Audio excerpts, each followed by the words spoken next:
Hey everybody, it's Aisha White, and I am here with a special guest. I'm here with Frank James. He is a YouTube creator who focuses on Myers-Briggs personality typing, general like self-growth, and other very entertaining content. I suggest you check out his channel. I will definitely leave a link to it in the description area.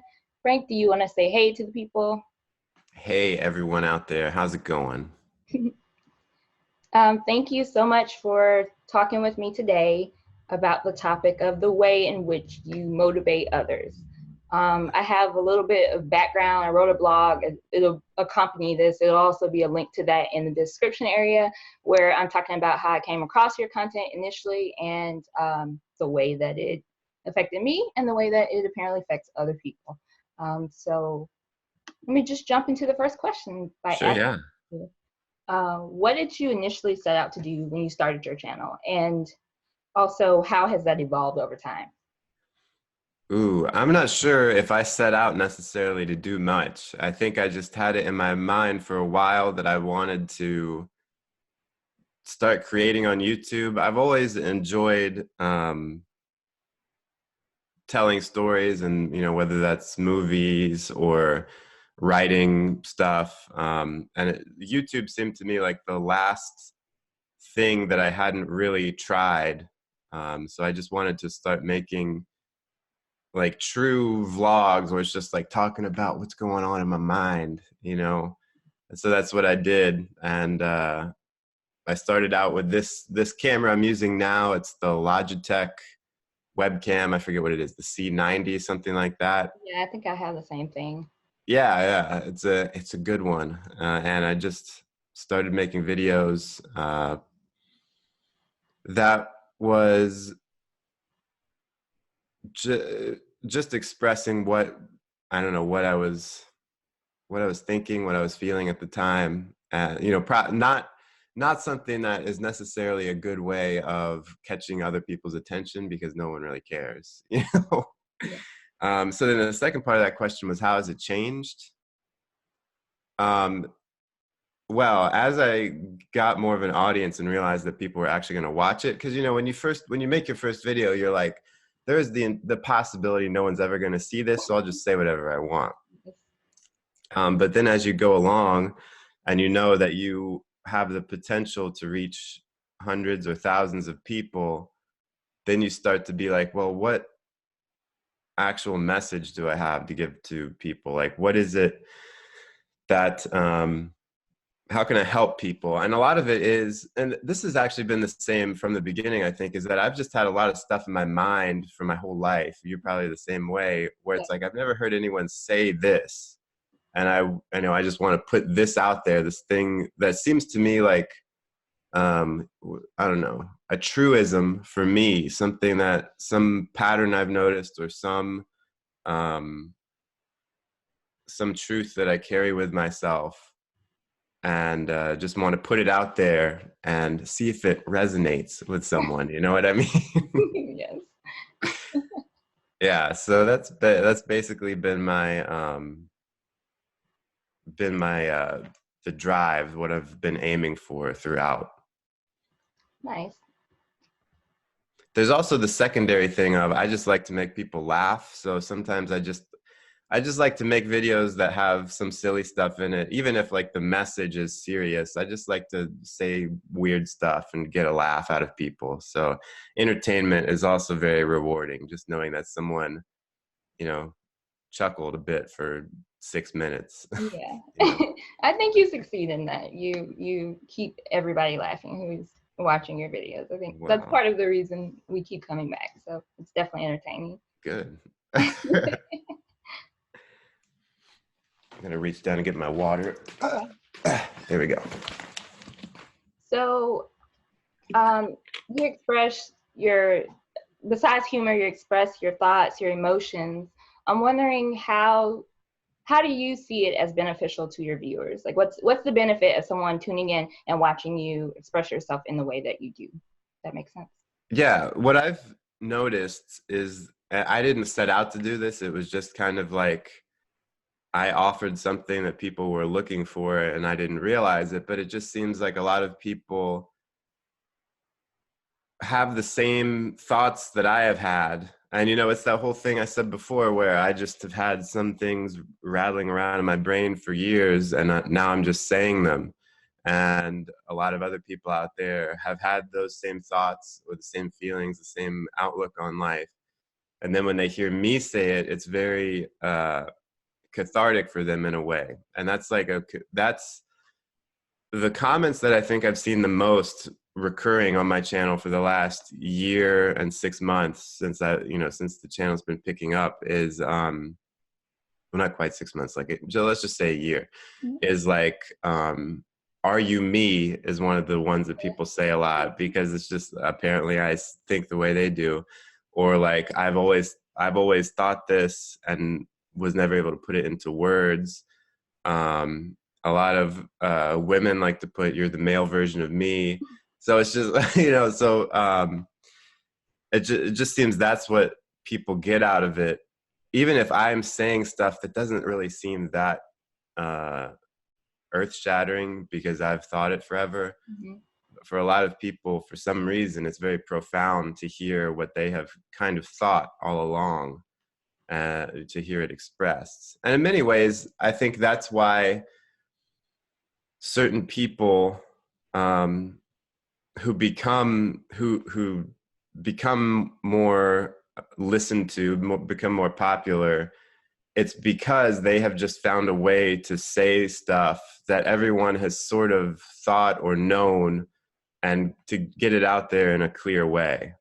Yeah, I think that's what it is. Yeah, you say what we're feeling or what we're thinking. I think because it like can freak you out in the beginning. I know for me, because I was still new to this whole personality typing thing, so I wasn't like, oh, okay, we're similar in these ways, so our thoughts would align in these ways. And so I'm watching, I'm like, that's weird, because that's really spot on, and you keep watching. So it goes from like freaking you out to like comforting you, because you're like, I'm not the only one. And so it kind of creates this community of people. So yeah, because it feels really lonely when you feel like I'm the only person who thinks this way. And I've experienced this with other YouTubers where it's like, especially when you can express something that just doesn't come up in conversation, or like even friends maybe don't bring it up because it just seems like something small, maybe. Even just touching on those things can really be a good thing for people, because they realize they're not alone. Yeah, I think you're speaking to people, and it's definitely a positive thing. It's like, okay, this person knows what I'm going through, and you scroll to the comments, and instead of the weird comments that you get across all other parts of the internet, it's like a treasure trove of people who are supportive for the most part. You have some, for the most part, it's shocking to me though how specific some of it is, because it's like I talked about, sometimes I'll bring up stuff where I'm like, I'm surely the only person who did this or went through this, and it's like, nope, wasn't. Like in particular, in one vlog, I talked about how I was so anxious as a kid that like every day in 4th grade I threw up. And like, to my shock, there were a ton of people in the comments who were like, yeah, I threw up every day too. And it's like, what? All these poor 9-year-olds just throwing up. Yeah, because it's like I was, I was the only one in my class who threw up every day. You'd think you would think it was more normal if anyone else was doing it at your school, but nope. So that's what's crazy about the internet, is that if it's everyone with an internet connection. So even these really small things where it's like no one we know does it, you can find this community of people who have all the same kind of experiences and outlooks. So it's amazing. Sorry. It's nice to know that you genuinely felt like, oh, maybe I'm the only one that feels that way. Because honestly, there were times where you'd be like, let me know if I'm the only one. And I'm like rolling my eyes, like, of course you're not the only one. Of course other people feel that way, but it can feel lonely sometimes. So I think that's a good segue into the next question. How do you gauge whether or not your message resonates with your audience? Oh, that's a good one. Because, well, some of it is just numbers. Even without looking at the comments themselves, sometimes I can tell by the number of comments relative to the number of views how well a message is coming across to people.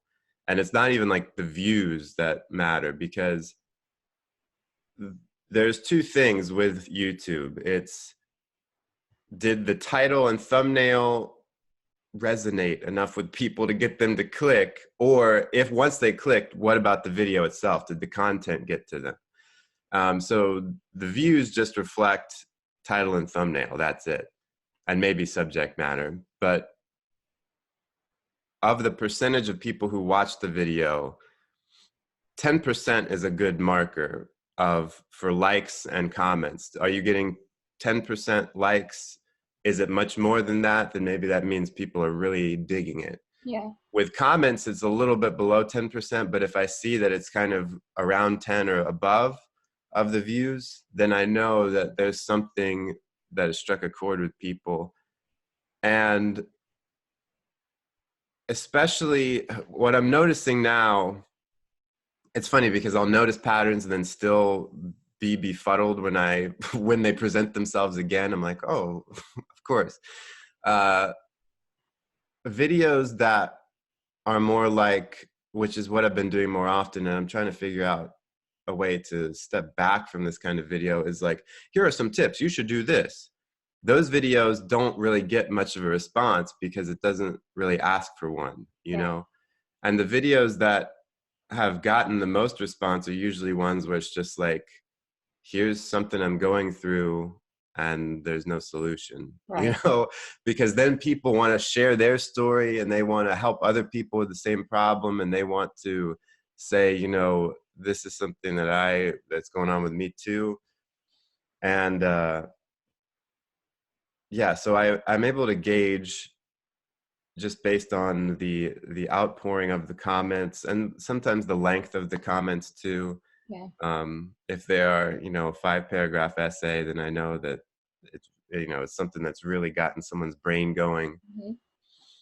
Mm-hmm. You know, whereas the funnier ones I do, like the MBTI girlfriend videos, those usually just prompt like a quick haha LOL comment, which is also good because you have to kind of know what kind of comments do you expect. Exactly. Yeah. And it's one of the difficult things about YouTube is your comments are not necessarily going to give you an accurate view in terms of the content that the comments contain, because you are going to have like a core group of people who always want to comment and who really love everything you do. And those comments are good to a degree, but you can't always base what you do based on how much your core group likes it. Right. Because I could almost put out anything and I could guarantee getting like 50 comments that say it's good. Yeah. But if I want to like really reach all the other people, you have to kind of be willing to, it's almost like seeing what's missing from the comments. Like, oh, okay, so this many fewer people commented, or like, yeah, sure, these people really like it, but these two people didn't like this video. And so even though it's only two, there are probably many more behind those two who didn't like it and didn't comment. So you've got to be able to take all of these different viewpoints into account and also realize that you're not getting the full picture just based on comments and likes, because most people watch a video and don't do either. Yeah. So it's a lot of it's a lot of guesswork, but and a lot of putting patterns together, you know. Yeah. And it sounds like it comes down to engagement too, when it's figuring out the difference between the videos. So if you are kind of asking people to engage with you by putting this topic out there versus being like, these are the tips and that's it, you know, and they walk away with something rather than feeling like they're supposed to respond, I guess. So that makes sense. Yeah, exactly. Well, when you get these outliers, these comments that are like, Frank, you suck, like, do you, does that stick with you? Or are you like, okay, this is constructive criticism? Or does it, like, I guess, affect you negatively?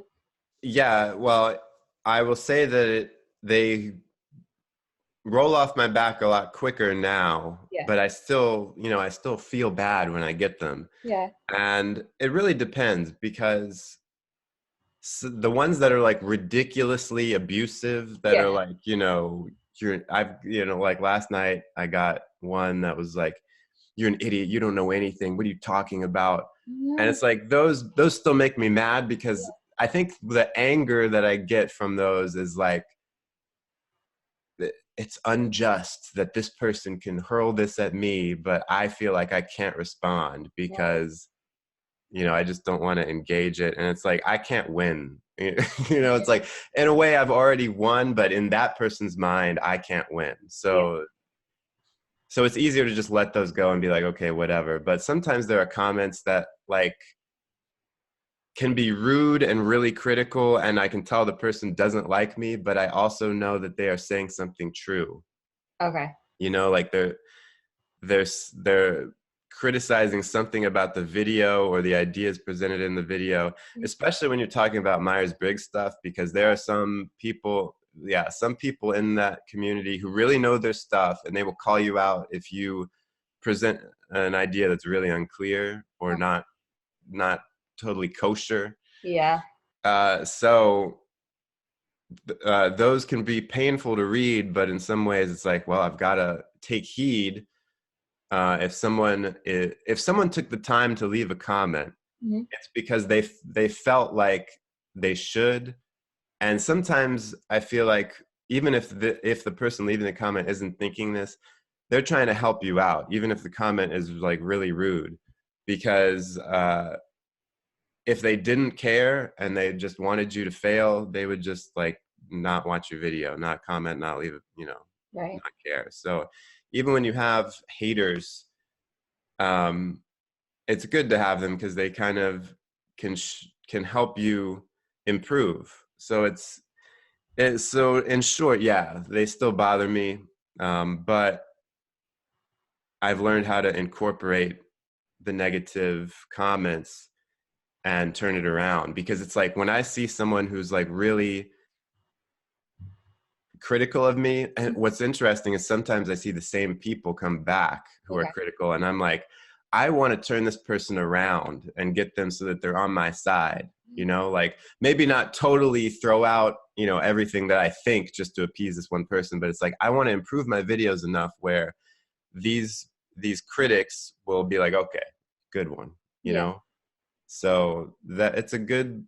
I know it's tough when you're on YouTube and you get negative stuff, but apart from the abusive ones, Yeah. which also can be good because it means that you're having a strong effect on people. But it's good to learn how to take the negative and not just let it pull you down, but use it to improve. I think that's really useful information for anybody who has a channel. Like I have a teeny tiny channel. It's growing, but for myself and for anybody else, because at some point we're all going to run into something like that. And so being able to take that and not allow it to stick with you, but to kind of motivate you and inspire you Yeah. in some sort of way is important. Yeah, with any art, like if you're a painter, if you're an actor, the worst thing would be if you were just surrounded by a bunch of people who are like, "Oh my gosh, you're so good. This is great." Because then you have no idea if you're actually good or not. So if you have people who are giving you criticism, you should like really be thankful for that, because at least it shows that when people say you're good, it's not total BS, because some people are saying you're bad. So it's like, okay, Yeah. there's something to the compliments as well. And yeah, I think any creative person can take the criticism and use it for good. Yeah. There's got to be some balance there. Yeah. Well, that's actually related to my next question. Uh, in order to motivate others, I would imagine that you have to be in a positive place mentally. So I was wondering how you do combat negatively. So not just in the comments section, but just outside forces, thoughts Yeah. in your own head. That's a good question. Let me think. Because even though I try to be in a positive mindset when I'm on camera. A lot of times I'm not. When it'll be, especially if it's after a long day of work and I get home and I want to film a video, but it's also like I just don't have it in me, and I'm feeling beat down by outside forces. What I try to, I guess what I try to do is a lot of times when I'm putting out more encouraging kind of uh, blatantly self-help videos, I'm trying to talk myself up too. Mm-hmm. And it's oftentimes things that I have been trying to hammer into my own head to pick myself up that I can then put out there. So sometimes it also is a matter of taking the negative emotions and concentrating them, like really getting them concentrated and then using that as energy. Whether sometimes it can help. Sometimes when I am really in a negative space and I'm trying to make a video, the video will not come out well and it'll make me angry. And then I'll retake the video and that one's much better. Like just being in this place of, oh my gosh, I'm going to do this video, or I'm going to throw the camera through the window. It's like just getting yourself to an extreme kind of state, maybe not extreme, but get yourself fired up. Because yeah, because sometimes I'll have videos where I'll go to edit it and it's just like, hey everyone, today we're going to talk about, and I'm like, oh my gosh, what is going on here? And then I'll just say, F the BS, we're going to take this video again, and I don't care if it makes sense or not, but it's going to be fired up. Okay. So, which might make some people laugh, because even when I'm fired up, it still seems pretty subdued. So yeah, so just like with the negative comments, when you have negativity in your day, you can redirect the energy, and I don't think you can necessarily redirect it to be like happy and positive, but you can like take it in a serious direction and get like really focused and use the anger or sadness or the anxiety or whatever and force it into a creative outlet. And yeah, that's what I try to do. I find that creativity often comes when it's not necessarily feeling emotionally an extreme emotion, but it comes from intense focus on something, and you can take emotion and put it into the focus. Do you struggle to focus on things? Oh yeah. Okay. Yeah, it's because I feel, it's easy to think about all the things I have to do. Yeah. I'm trying to And figure out when you sleep, just because I feel like you're pretty prolific with creating content and you do these lives, you're making podcasts, you are being interviewed right now. And so I don't know how you find the time to do that and sleep. yeah, well, it's funny because when I have talked to people about all the different things I'm involved in, it makes it sound like I'm a workaholic. But then on the other hand, I think of myself as being lazy and not doing enough. So I think maybe that's just part of it, is when you when you think of yourself as I don't know, when you set the bar really high and you feel like you're lazy even when you're not, Yeah. it pushes you to do more. Yeah. So Yeah. so yeah. Yeah. I can relate to that. And as of late, just fine. It's a learning process, I think, with starting a YouTube channel and just everything that comes with it. And Yeah. I've been doing my own videos, and I was like, okay, well, I'll interview people with my camera, and I'm like traveling around to do that. But there's the like reaching out to them, the getting them to agree to do it. A lot of people are like, yeah, no, me on camera, and I gotta convince them. I've just like run into different things, and it's just been kind of trial and error, but realizing how much time goes into it and the editing process, figuring out, the ideas of the topic. So it's been a learning experience, definitely. Oh yeah, and that's the thing is as you go on, you'll get better at streamlining it, and you'll be able to do it faster, especially if you consciously try to create a system for it. And the the other thing about it is you'll start to put together in your mind the ratio of effort to output, Mhm. effort to quality. Yeah. And so you'll be able to match that up where it's like, I don't have to put all this effort into this one thing. So, because I still get the same quality and response from people when I do a little less or whatever. So, Yeah. especially when it comes to editing stuff, Hmm. because you've seen on my channel where there are periods even recently where I was like editing a lot and I was like, this is taking so long to do. Right. And so now I'm going through a period where I barely edit anything. Wow. So it's like, you have to just realize what the effect is you're going for. Are you achieving it, and can you lower the amount of work put into it so that you're still getting the same results without hours extra work. Yeah. Working smart, not hard. Right. Yeah. Exactly. I used to hate it when people said that, but it's like, here I am.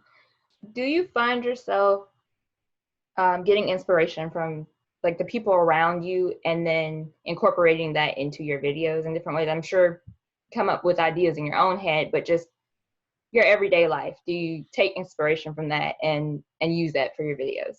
Yeah. I draw from a variety of sources, and I would say that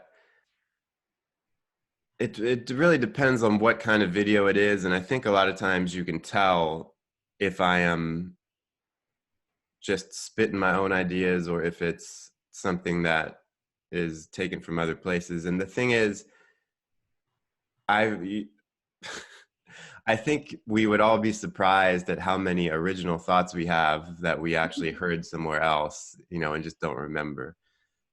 So I try to have a wide variety of stuff that I'm taking in so that I can, pick things and then put them in with what I'm already thinking and kind of put it out there with a unique spin on it. And so yeah, I do take inspiration from all kinds of places, and it's really good for any artist to have some kind of notebook with you, and just when you get any little idea, just put it down.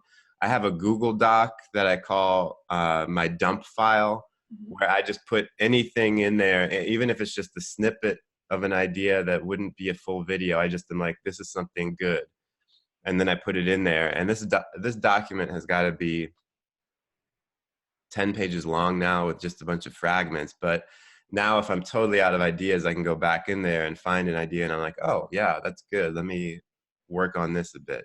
Yeah. And a lot of those snippets are just things that I've heard around, read in a book, seen in a YouTube video. And it's not even like the point of the video, but it's just it sparks something in my mind, so I put it down as some kindling for future fires you I think know that's a really smart idea to take note of it in the moment when it's in your mind. Because I know for me, the thoughts always escape me. So I'm like, that's a great idea. And by the end of the day, I don't even remember anything. And so I started doing that, just kind of taking notes in my phone. It should probably be more organized than what it is. But um, my titles for the blogs that I write are inspired by lyrics from songs.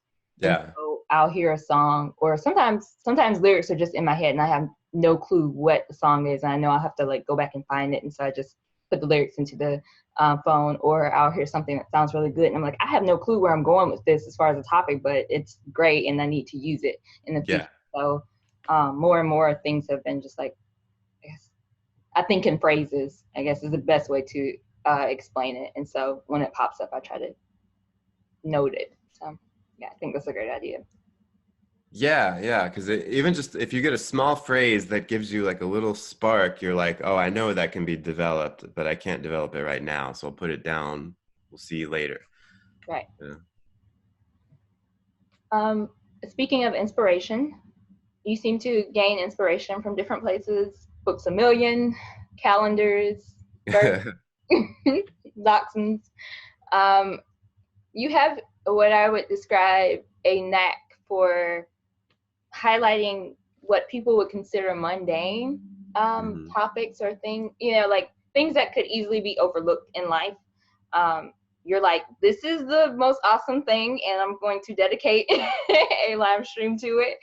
And I think it's genius. But I was just wondering, Well, are thank you. you are you like, here is a bird calendar. I'm gonna flip this into something super exciting for my viewers, or are you just like, oh my gosh, it's a bird calendar? Are you genuinely excited about these things, these small things? Do they excite you? Does that make sense? The Yeah, it makes sense. I think what it is, well, with the live stream I did about the bird calendar, uh-huh. what, that day, I got the calendars that day. I was at Books a Million. As the live stream title is, if you get calendars in late January, they're 50% off. And to me, it just struck me as this moment that for some reason I look forward to every year. And I took a long time picking out these calendars, and I was like, this is like a significant part of my day. Uh-huh. And it's like, and yeah, it's mundane. There's not much to it. It's buying a calendar, but there was a lot of thought for some reason that went into which calendar do I want, because because even if these things are kind of mundane and the video itself is not necessarily going deeper, to me it's like there is this sort of deeper element of when you buy a calendar, there's all this stuff mixed in with it about it's going to be there on my wall for a year, and I'm going to be, what effect are these calendars going to have on me over the next 12 months and stuff. So even if I don't articulate it well or even understand it, when I decide to do some of those more like really specific zooming in on something moments, it's because to me there is some kind of something deeper, even if it's not extremely deep, but it's like out of the ordinary. And Mm-hmm. I think, yeah, that's what I think. Any art, well, I don't know, people have different opinions, but to me it's like any kind of art. Well, so my background's in theater, and we learn that, like, a play should be capturing something extraordinary, Uh-huh. like just not just everyday life. There's something bigger happening, even if it's a more subtle play. Mm-hmm. And I think that's what in general any art, including a YouTube video, should do. And sometimes YouTube videos are more motivational or whatever, or more entertainment or education, but to me, when I make a video, I I want to find something that is extraordinary, that isn't just like, you know, even if it's a calendar, which is pretty ordinary, like there's some element of something to it that is out of the ordinary. So that's what I try to find, Well, I even think if you. Oh, I'm sorry. no, go ahead.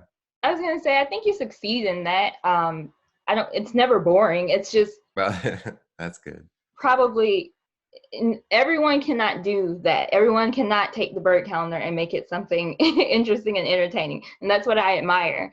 Um, it's hard for me to sum you up like to somebody else. If I'm like, there's this guy, and sometimes he talks about Myers-Briggs, but then sometimes it's like trying to define the channel. And I'm like, you just got to watch it. You just have to watch it. Yeah. So, I know even with the live stream, people are dropping in and like, we're looking at birds. What is this? But it's like, I don't know. I appreciate that you can appreciate the beauty in that and further explore it because everyone cannot do that. So Well, thank you. you're Yeah, welcome. I've had that same problem with trying to explain my channel, which is, scarier for me because I'm trying to market this channel, and it's like I have no idea what I do. You gotta work on your elevator pitch to people. Yeah, I have no idea how I would pitch the channel. It's sort of just like I talk about whatever. Sounds great, right? It's you definitely create an entire experience around it. So like, yeah, me saying the mundane, I guess it's feeling like everybody doesn't appreciate small things, and you're able to key in on that and bring that to light. So that's definitely a positive. It's made me pay more attention to the birds outside and things like that. I'm like, oh, do I recognize that bird? Is that a nuthatch? Was it tufted titmouse? Yeah. So, like you were saying, you have a background in theater. You have penned some plays. You have written a draft of a novel. And so I know that you approach things from a writer's standpoint. Do you think that there's value in that when it comes to your YouTube channel? Because I think you've spoken to it before about just like the structure of it. Yeah. Like in the structure of story writing. Is there a benefit to that? Yeah, I think that what can help make a YouTube video interesting from beginning to end and can help you decide what videos to make is to realize that even if you're doing a video that is how to repair your car, you know, how to replace your cabin air filter, Mm-hmm. there is a beginning, middle, and end. There is a kind of story where it's like problem, fixing it, resolution. It's like, here's what's wrong and what's going to happen if you don't fix it. Here's how we fix it. And then here's the good times that happen after you fix it. Right. And that's basic storytelling, is problem, rising action, climax, resolution. And plot is the thing I'm weakest at, to be honest. I studied, my teacher in school when I was learning playwriting, he was all about plot, and I really struggled, and I tried to write.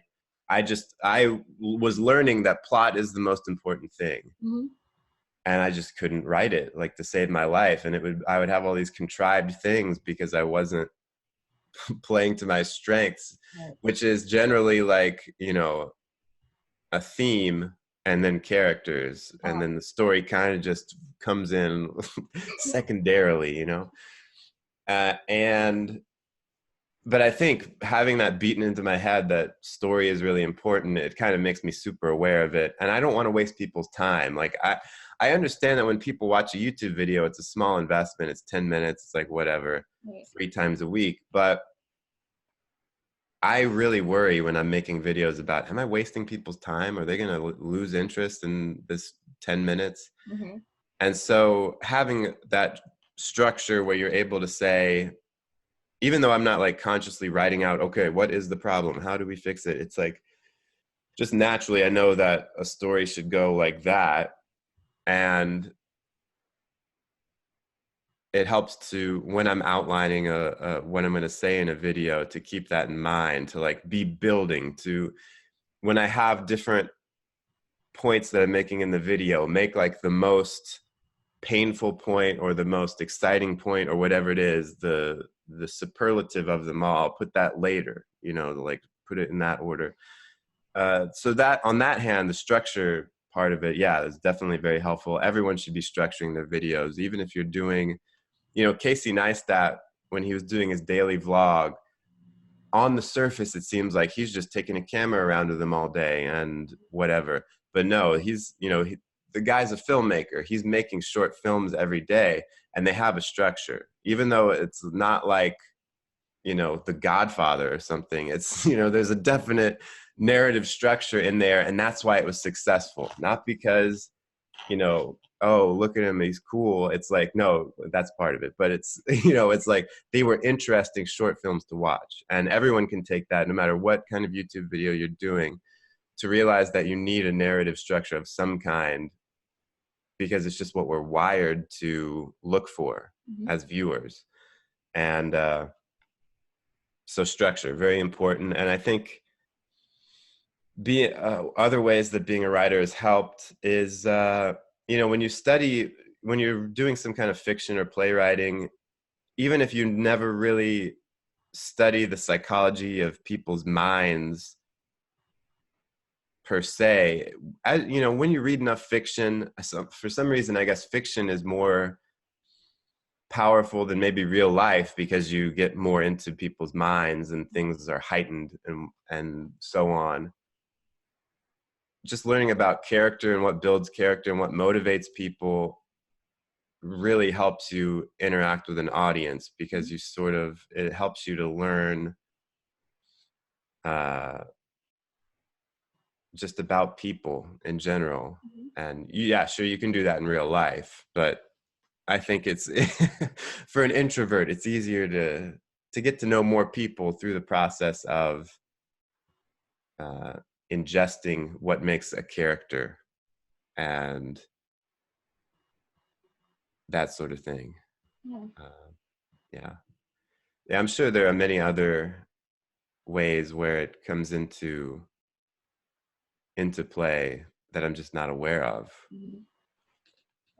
But you know, you take the skill set you have and try to just fit it into what you're doing, and that's what I've been trying to do. Yeah. When you're an introvert and a creative, I think, well, not it doesn't. I guess it's not specific to only introverts. But when you're a creative, there are times when we're our own worst critics, and there are times where we may feel hesitant to share our art with people. So you're sharing your videos, but within your videos, you're creating art. You're a musician. You play music. You've written songs that vary from topics like oatmeal pies to Halloween candy, and then you've got the instrumental Neptune. So I'm just wondering, what's your motivation for it? Do you feel that maybe if you are willing to share your art with other people, that it will encourage other musicians and writers, creatives in general, to do the same? Yeah, in some ways, especially now, that is a motivation, is showing people like it's easy. Because I can remember before being so worried about, well, first of all, feeling like it was difficult to create and feeling like it wasn't good enough to show anyone. Yeah. And now I realize it's like, I, for one, am way too critical of myself and my work. And so, yeah, that's something that I want to get across to people, is like, we talk ourselves out of things all the time, and just put something out there. Yeah, maybe people will hate it. Maybe no one will even look at it, which might be worse. But at least, yeah, it's not a big deal. You know, it's like creativity is, in some ways, it's more about volume than anything. It's like getting the work out there, and you need an audience too. You know, it's that if you like doing something, don't keep it to yourself. Try to share it. Even if only one other person sees it and appreciates it, hey, then at least the art has done its job. Right. Because I think art is totally pointless if some kind of artwork is just expression. It's like, means nothing. If you don't have an audience, it's useless. And so so if you're only doing that one side of it, if you're just doing the production of it and then hiding it, and there's no perception of it from someone else, and someone else can't feel it, then you're wasting the creativity. And I think I just want to encourage people to just do more and get more out there. And who knows, maybe you'll become really good at it one day and you'll have an audience of millions watching you, or maybe no one will ever watch it and you'll realize, I don't have the fire in me to keep doing this, and let me try something else. There's nothing wrong with that. So rather than have people just sit in their rooms and draw stuff that they never show anyone, or write stories that no one else ever reads, it's like, I just want to push people to do that. And when I was first starting to put stuff out there, like with YouTube, was really the first thing that I had ever put out there for general consumption that I kept at. I had done some blogs before that no one ever read. And what I've found is that I really feed off of the feedback. Okay. I don't know that I would do as many things as I do if there wasn't the audience there, you know.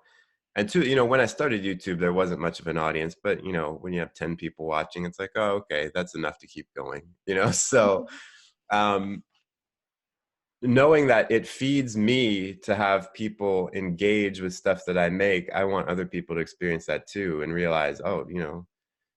But I think it's also on the negative side of that, and something that I'm trying to work through is the feeling that the audience's reaction and reception of something that I create is a validation of me as a person rather than just me as an artist. Yeah. And I can't say to you that I've worked past that. So it's something that I'm like really trying to realize I'm okay as a person, even if this video I put out flops or Yeah. whatever. And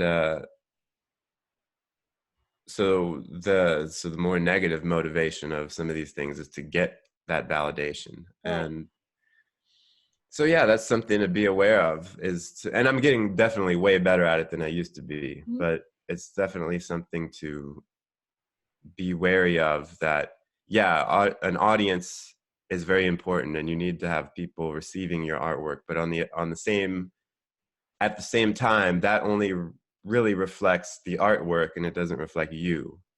So there's the dark side of the answer there.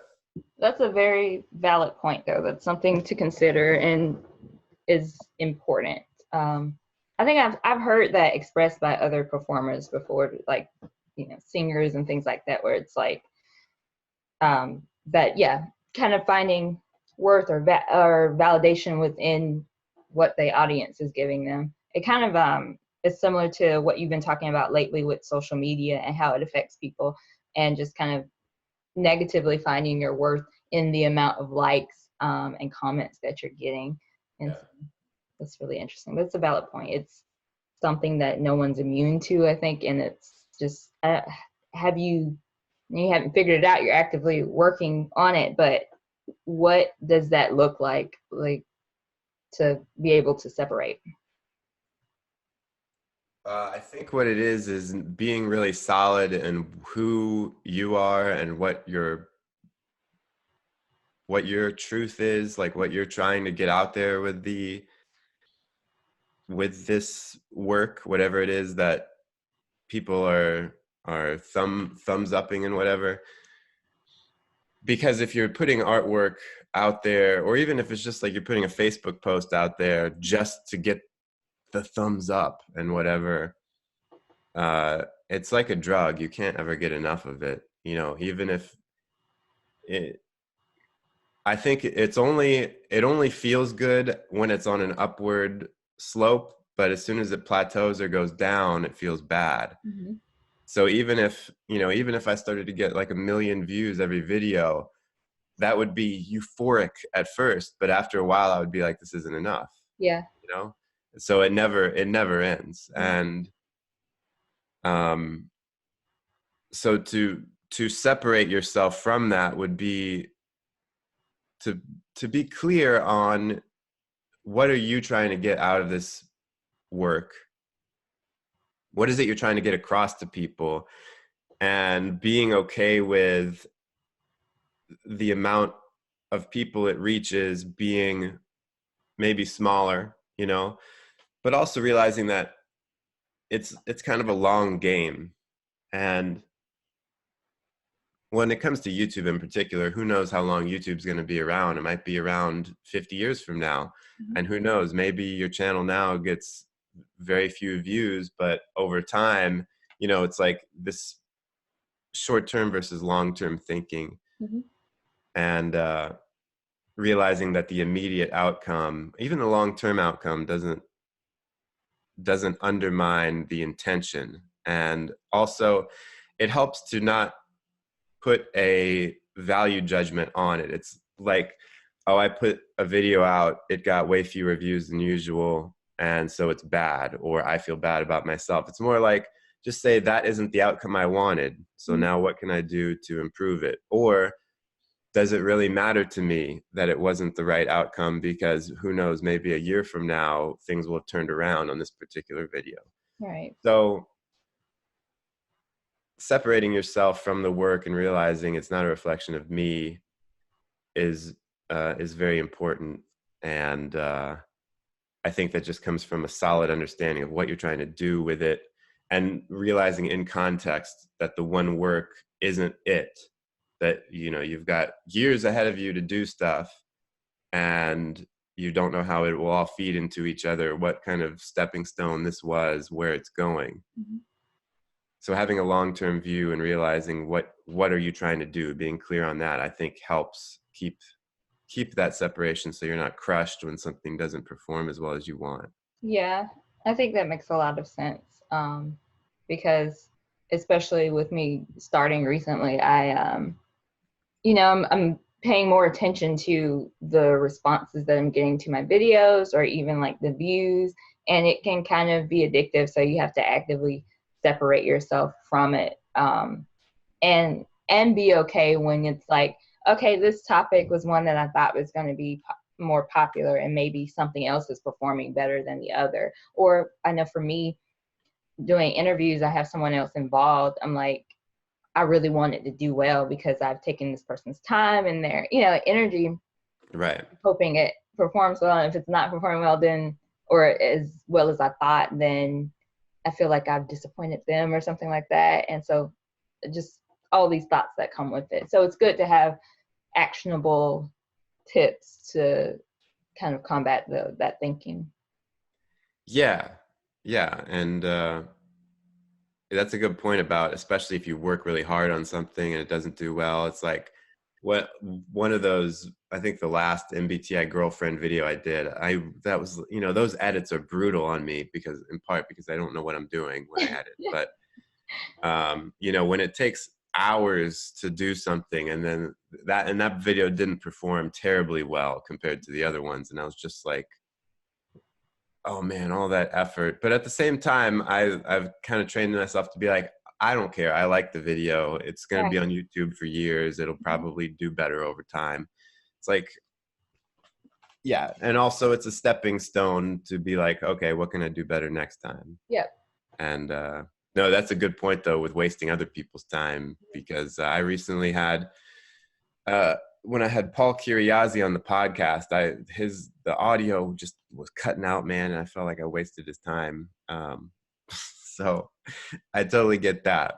I really like that one. I understand. Like, I was like, if Frank is a perfectionist like I am, he's probably like screaming on the inside when he hears Yeah. it. But I mean, I was still able to gain encouragement from it. I thought it was actually a really uplifting interview, and I wasn't expecting that. Oh, well, that's good. Yeah, and I'm gonna have him on again to talk more about movies and stuff. So hopefully that time it'll be the perfectionist dream. That. Good. Well, looking forward to that. Is he your next? Is he up next as far as He might podcasting? not. He might not be next. Uh-huh. I don't know how much I should say about other people. I mentioned before that there's one YouTuber whose YouTube channel is called Say Goodnight Kevin. He reviews like Christian movies. Mm-hmm. I've contacted him. We haven't set a date or anything, but I really want him on the podcast because I just think he's so funny. And there's let's see, who else? I've talked to a musician who I am going to have on at some point. There's another YouTuber, Dreams Around the World. His name is Dan. Yeah, I've been in touch with him about being on the podcast. So there's a lot of people. I'm great at lining people up and then not setting a date. So I emailed Paul Kiriazi a few weeks ago and was like, I'll get back to you in a few weeks. And now I'm like, oh, okay, I guess I got to set up something. He's not necessarily next. I don't know who's next, but. Okay. Yeah, I can relate to that. As things have been going, I'm like, okay, putting these people down. And I'm like, I try to give people the option of dates, but I'm like, oh, wait, I can't do that date. And it's like, yeah, it's a mess sometimes, but it's good to write things down. That's how I survive, because otherwise it's just chaos. Oh, yeah. It's like you think I can remember this, and then the day comes and you're like, I totally forgot. Yeah. Yeah, I need to. You know, Molly the person. Yeah. Yeah, I need to record another video with her. And I don't know if she's gonna watch this video, but she texted me like a couple hours ago and was like, "Hey, I need to reschedule our video for today." And I was like, "I don't remember that. I didn't remember we had scheduled a video."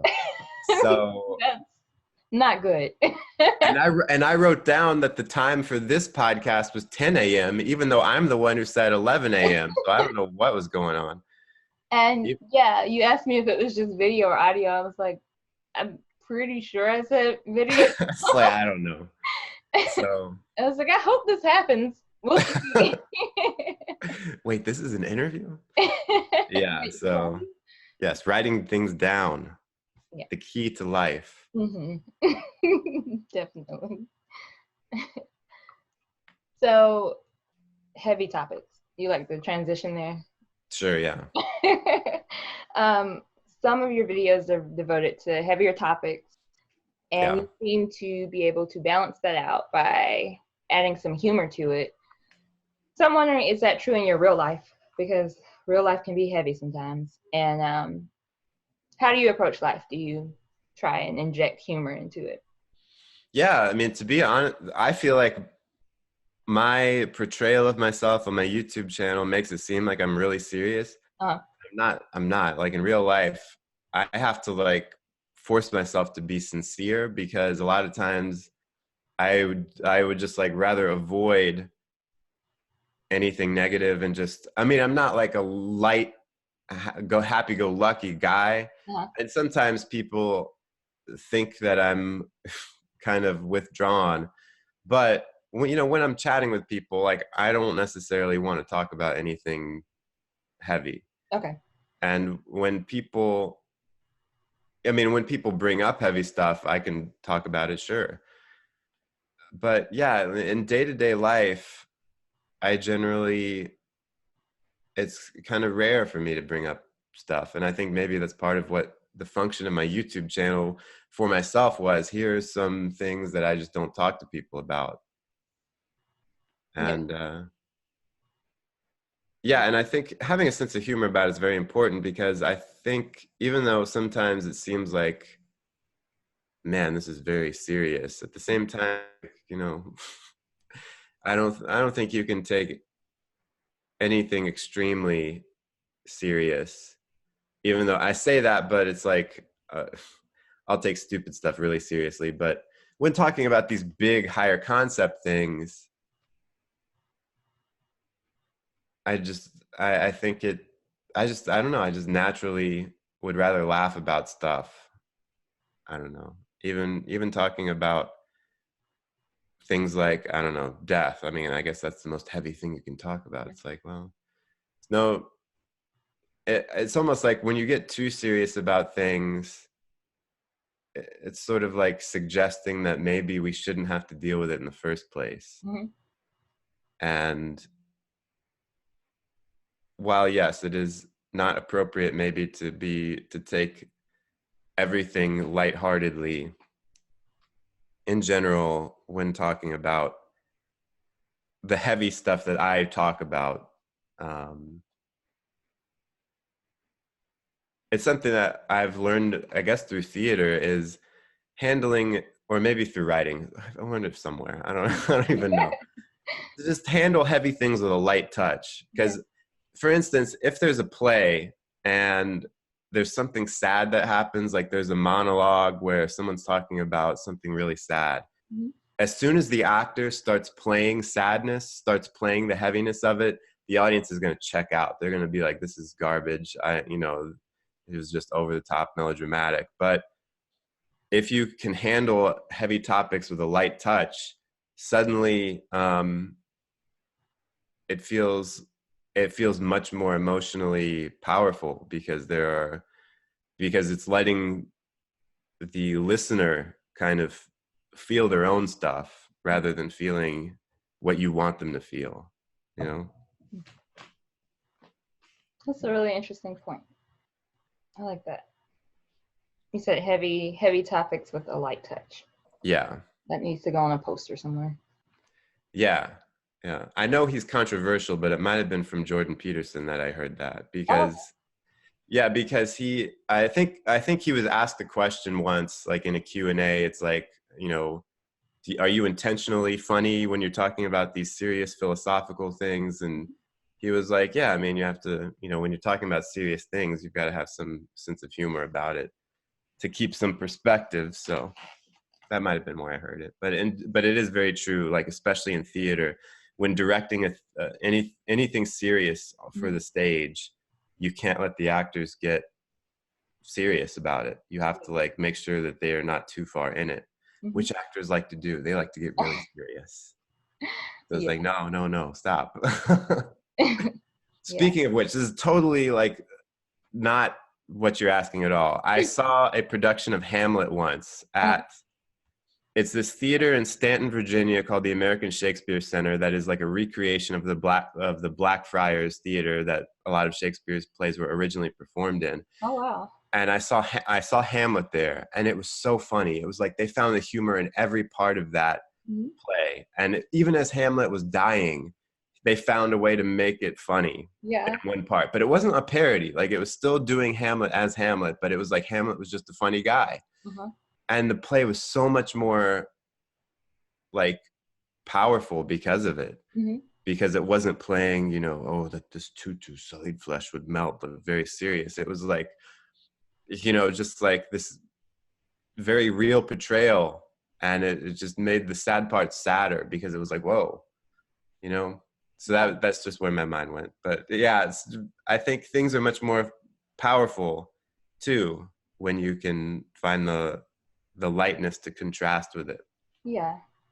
So you're not like walking around in real life just like dark and brooding and like I don't know, woe is me. You're just a Yeah, normal person, basically. yeah, yeah, That's good. right. So as you've gone along on your channel, as your channel has progressed, have you recognized growth in individuals? Because I know a lot of people have been followers since your beginning and stuck around, and they're really good about giving feedback and just kind of encouraging you. So, and you don't have to call them out by name, but just in general, have you recognized growth in individuals that have followed you over this period of time? Yeah, I've seen a few people in the comments who it seemed like were, especially people who are maybe a bit more withdrawn and kind of feeling like they couldn't get out of that, like they were stuck in their shell. Mm-hmm. And I've seen a few people, yeah, who have kind of reported back and are like, yeah, I'm actually, you know, I was scared to do this and now I'm doing it. Yeah. And the thing about my channel is sometimes I think people who find it, um, you know, they find it because they're trying to learn about themselves and they find my INFJ stuff. And a lot of those people are looking into that stuff because they're in a rough spot and they just are like, man, I've got to work out who I am. And then they find this and they're like, oh my gosh. And so sometimes just when there's someone who's there very consistently for a short amount of time and then they go, Mm-hmm. that's sort of a sign to me that it's like they've picked themselves back up from where they were, you Yeah. know? And it's like, while I'd like them to stay on and just watch all my videos and like and comment, um, I do realize that with a lot of YouTubers, not just me, but I know that with my content, it's something that is there kind of as a trampoline or a safety net for people who are like kind of going down. If they find it, it bounces them back up and they don't need to keep watching, you know? Yeah. So, which, you know, that's why I have 40,000 subscribers and, you know, my views are kind of down. But yeah, so I think that's a good sign generally, or, you know, when someone is like, where someone is down and then somehow my videos pick them back up. Yeah. And, yeah, it is nice to see. And that's not to say that the people who always consistently comment bother me, you know, like, why aren't you better? But no, and it's, in general, I like to see how people have grown, and some people it'll just be something subtle like, oh, I'm starting this new project, or I'm getting a new job or whatever. And it's like, oh, okay, cool. Yeah. And they keep commenting because it's like, they like the videos. That's really cool. That's a great point you made. I guess I never even thought of it that way, with like the people who come for a short time and leave. And it's like, thank you, you've helped me out. I can kind of parallel it to um, my work, and I do like content management, social media, the devil in your eyes, I guess. But we are looking at things like on our website, at least, like the bounce rate. So people being directed from social media to our website, and the traffic. And bounce rate's not a great thing, but also it can be positive when you've provided what you need to the person. So it's like tourism marketing is what we do, and what our website is about. So if someone goes to our website and they find the listing that they need, or whatever attraction, that means they found what they needed and they didn't need to hang around on the site Right. anymore. So it's like a positive, and it's like, thank you for giving me what I needed. Now I can go out and succeed in life and have fun. Or for you, it's like, thank you for giving me this inspiration. Now I can like go forward and pursue whatever it was I was hesitant to do. So it's actually a really great point. Yeah. And what I realized, I think, a little later than I should have, and what every YouTuber really needs to realize, is that it's not about you. Like, yeah, it's your channel, it's your personality. People are drawn to you as a person, but your content is not about you. It's about the people watching and what value you can provide to them. And it's not necessarily a bad thing if people don't keep watching, because maybe you've given them the value and there's nothing else you can give. Yeah. So yeah. And I'm glad that you brought it back to like that more practical, like, marketing aspect, because yeah, in sales it's the same thing. Yeah. You're not like trying to convince someone that they need to buy something they don't need. It's like, hey, we have this thing that we're offering to you. Do you need it? Here. Do you Yeah. not need it? Okay. Yeah. You seeked it out in the first place. And so it's like, here you go. So yeah. Yeah. Yeah, definitely. That's a great point.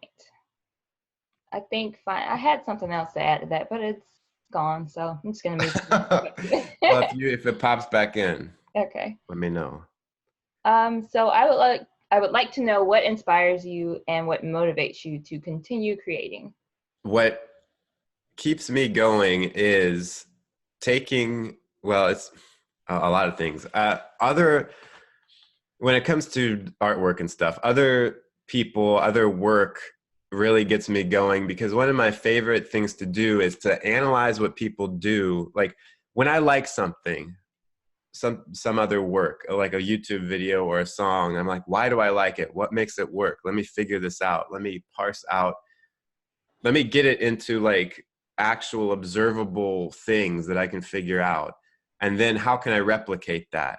And then on top of that, how can I basically copy their formula but put my own spin on it, so that you don't realize that I'm copying them? And that's a lot of fun, because it's being very intuitive, isn't it? Because sometimes you're finding like a pattern. Oh, this is the pattern of what makes this YouTube video work for this person. So I can copy that pattern and do my own thing, and people won't realize necessarily what I'm doing. So yeah, just the fun of figuring stuff out and replicating it, which maybe sounds very boring. Like, what, Frank, you just copy other people?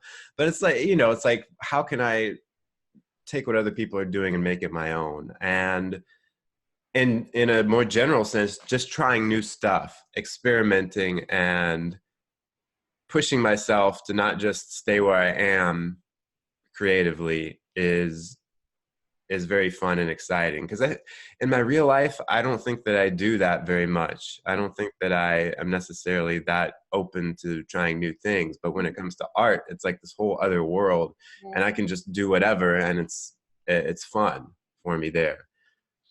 And so my train of thought got slightly derailed by that, but but I had an interjection of a thought, and I was like, oh. let's see. So so I'm wearing my Beatles shirt today. They are very inspiring to me in a general sense as artists because they were constantly experimenting. Every album they did was trying something new. And sometimes it was like something hugely different, like with Sergeant Pepper, which was like unlike anything anyone had ever heard. Or even with Let It Be, which was supposed to be, the concept was, hey, let's go back to our roots and just be a band again. They added this whole element of, yeah, let's also film it and make a movie out of it. So there was always this element of, we can't do the same thing twice. Mm-hmm.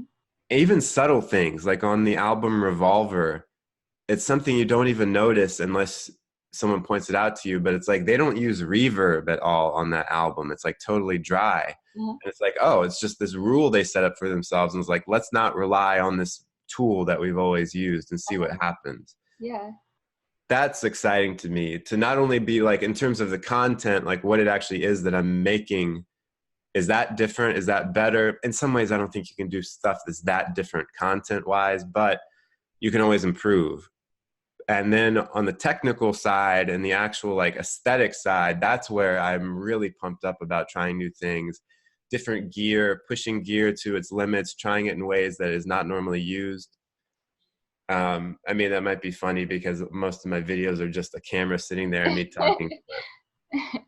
But from time to time, I like to step out of that, try different things with editing, try different, um, even subtly different things with like the colors of the video and the sound.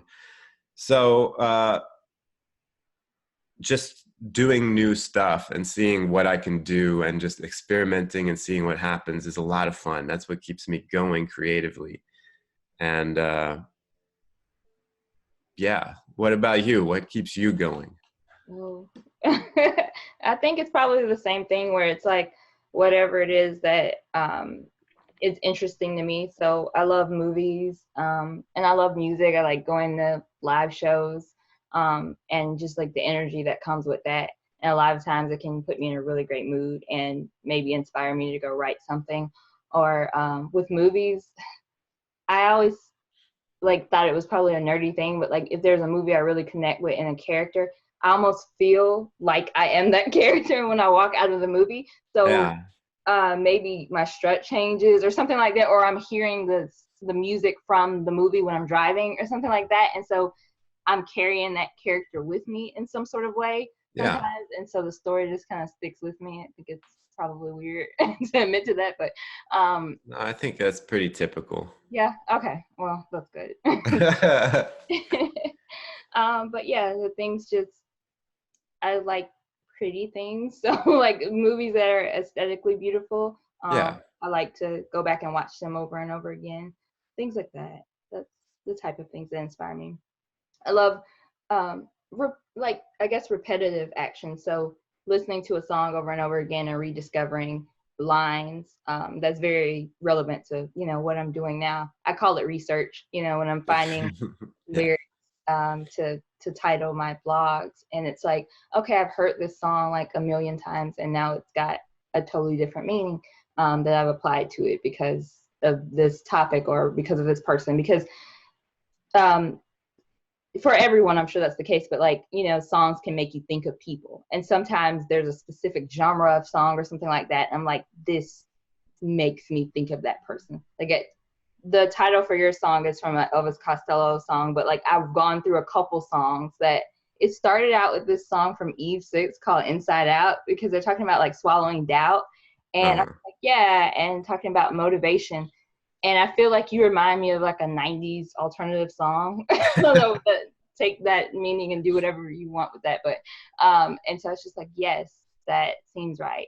And then I was driving one day and there's this artist that I follow. He updates his Spotify playlist and there was a song called Frank. And I was like, And I listened to it and it was actually kind of relevant also. But I was like, no, because people are gonna be like, she just Googled Google the song yeah, yeah. called Frank. So maybe it's too on the nose. So anyway, I landed on this inspired by the idea of writing and yeah, so art inspires me to create art. Yeah. I think that's definitely a thing with artists, is like needing to really devour a bunch of stuff Hmm. from different places to then be able to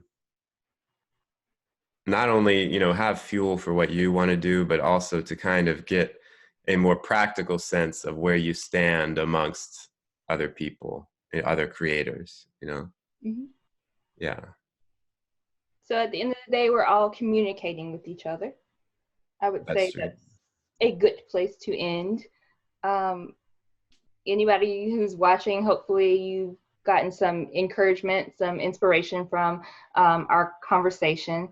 Frank, thank you so much for chatting with me. If you want to find any more information about Frank, like I said, I will share links to his channel and to his videos in the description area. Frank, do you want to say goodbye?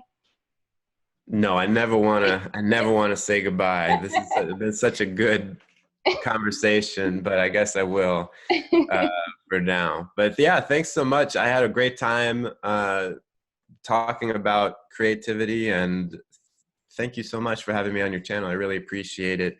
And to all of you watching, make sure you smash like on this video and subscribe. Thank you so much. Bye, everybody. Take care.